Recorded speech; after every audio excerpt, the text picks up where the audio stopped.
Let's talk about the wisdom paradox. It's this strange irony, right, where getting smarter somehow makes you feel like you know less. I mean, have you ever felt that? You dive into some topic, fall down that research rabbit hole, and you come out hours later feeling, well, more confused than when you started? If that sounds familiar, then yep, you've already experienced the exact paradox we're digging into. So, to really get a handle on this feeling, I want you to picture something.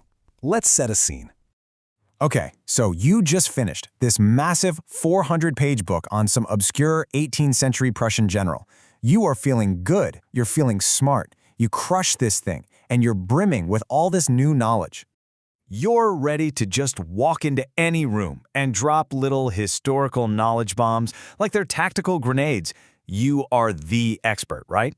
And then a friend just casually mentions the potato, the socioeconomic impact of the potato during that same period, and poof, your whole expert feeling just evaporates. Suddenly, this huge fortress of knowledge you've built has this giant potato-shaped hole in it. That feeling, that humbling moment, that's the heart of what we're talking about. Okay, so why does this happen? To really get it, we need a good visual. Think of all your knowledge as an island. And just to be super clear, the wisdom paradox isn't about you getting dumber. No way. It's about your awareness of everything you don't know and how that awareness grows right along with everything you do know. Just think about the simple geometry here. When you know just a little bit, your island is like a tiny little sandbar. And the shoreline, that's the border where what you know meets the huge ocean of what you don't know, it's pretty short, right? But as you learn more, your island gets bigger. It grows into this massive continent. And what happens when an island gets bigger? Well, its shoreline gets way longer. You have so much more contact with that vast ocean of the unknown. And look, this is not some new idea. We're talking about Albert Einstein here. Even he felt this. He basically said the more he learned, the more he realized just how much he didn't know. His massive island of knowledge just made him see how enormous the ocean of mystery really was.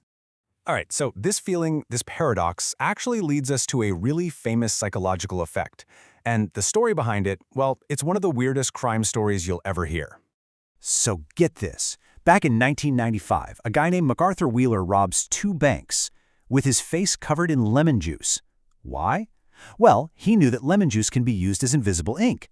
So his logic was, if he put it on his face, he'd be invisible to the security cameras. He wasn't having some kind of breakdown, he was just so incredibly confident in this one tiny piece of knowledge that he was completely blind to the giant gaping holes in his plan. And his story is the perfect, if kinda sad illustration of what we call the Dunning-Kruger effect. It's this journey, right? First you learn a little, and boom, you shoot up to the peak of Mount Ignorant. You're so confident because you literally don't know enough to realize how little you know. But then, as you learn more, you start to see all the complexity, and you tumble down into the valley of despair. That's when you finally get it. You see the true, massive scope of what's left to learn. And this whole experience, it's not just a modern psychological quirk. It's a core part of the human story of learning, stretching all the way back to ancient Greece. And it's even built into the wiring of our brains. I mean, think about Socrates. The oracle at Delphi supposedly called him the wisest man alive. So what made him so wise? Well, he went around questioning all these so-called experts, and he realized they were all just bluffing, totally overconfident. Socrates was the only one who was willing to say, hey, I don't know. And that, paradoxically, is what made him the wisest of all. Or picture the scholars at the legendary Library of Alexandria. You'd think being surrounded by literally all the world's knowledge would make them feel powerful, right? Nope. They were totally overwhelmed. They had this thing called information anxiety because they knew they could spend their entire lives reading and still know less than 1% of what was in that library. The sheer amount of information made them feel tiny. And it turns out our brains are literally wired for this feeling. Say you're learning Japanese.